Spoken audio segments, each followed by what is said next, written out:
Hey everybody, Big D back with you. Another video, back-to-back weeks.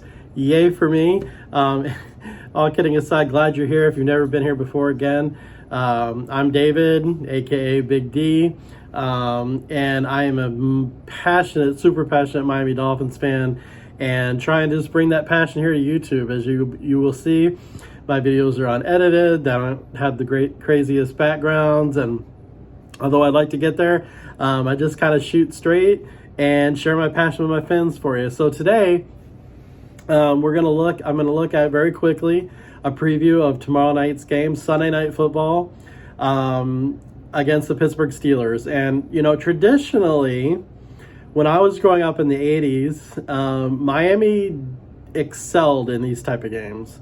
You know, I think back to 1984, or 1980, yeah, I think it was 1984. No, sorry, 1985.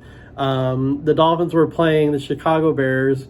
I'm not sure what the Dolphins' record was at the time, but I know the Bears were undefeated coming in. That, incidentally, that was the year that they went and they won the rest of their games and went on to win the Super Bowl that year. The Dolphins were the only team to defeat them. And coming into that game, nobody gave Miami a shot. Even with Marino and all our firepower, the league had never seen a defense like the Bears had at the time. And the reason I make the comparison is, obviously, the records are different. But, you know, Tua is coming back. It's his first game back. It's Sunday Night Football, nationally televised audience. You've got, again, the return of Tua. It's also the 50th anniversary of the 1972 only undefeated Miami Dolphins, only undefeated season in NFL history by the Miami Dolphins. So there's going to be a lot of hype and a lot of storylines going on with this game. And in recent past, Miami, you know, like I said, in the 80s and 90s, the Dolphins usually excel these type of games. More recently, if you are a devoted Fins fan as I am, you'll notice that they haven't always excelled at these games, especially on national television. We just seem to fold the opportunities there, but for whatever reason, we just kind of hit the dirt. And tomorrow night, I'm expecting something different. And the reason I'm expecting something different is one person, and that's Tua. I think that you've seen the reports. Hopefully you've seen the reports this week of some of the comments that the team has made, specifically Raheem Mostert, talking about how much different the aura is in with him. And, you know, it's not a knock on Teddy or Skylar necessarily, but Tua has found a way to just become the ultimate leader of this team. And I think it's so funny that we're going up against Brian Flores and his defense, because Brian Flores never thought he was the leader, never gave him really a chance to be a leader. And it's ironic that heading into this game, now that we've been without Tua for a few weeks, people are really seeing what he's all about and what he means to this Dolphins organization. I think he's going to be the key.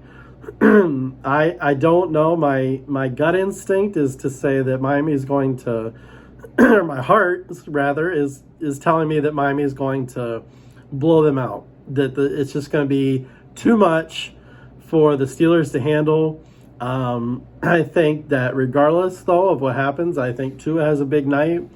I think Waddle, if he plays, God, I hope he plays. I hope he plays, just from the standpoint that he needs a game back to get over his miscue from last week. Grant's going to have a big night. I don't think the Steelers have any answer for him. You know, they've got a good defense, but I just don't think they have an answer for Grant. And I think Mostert's going to have a big night. But in summary, for this Dolphins-Steelers preview, I think it all comes back down to Tua. I think that he is going to make the most of this moment. I think despite what he says in the interviews, which he handles very well, I think he understands the importance of this. And I think he's got a little chip on his shoulder, and he's too nice of a guy, and he's too professional to say it out loud. But going back up against the man that just never gave him a fair chance, that never wanted him to begin with, I think he's got something to prove, not only to Flores, but to the rest of the league. And I think he's going to make a statement. I think he's going to make a statement this game. I think the Dolphins are going to do well. And I think it's going to put to bed any naysayers that say this Dolphins team isn't for real. Now, have we lost 3 in a row? Yes, we have. But you know what? The next 5 games are all games that if we stay healthy and we continue to get more healthy, I think the Dolphins have a real shot at, by the bye, being 8-3. I don't think there's any reason, if everyone stays healthy and we continue to get healthy, that we will not be 8-3 at the end of the bye. So again, that's where I'm at. I think the Dolphins win this easily. Part of me thinks it's going to be a blowout. The other part of me thinks it's going to be a closer game, but at the end, I think the Dolphins are going to win.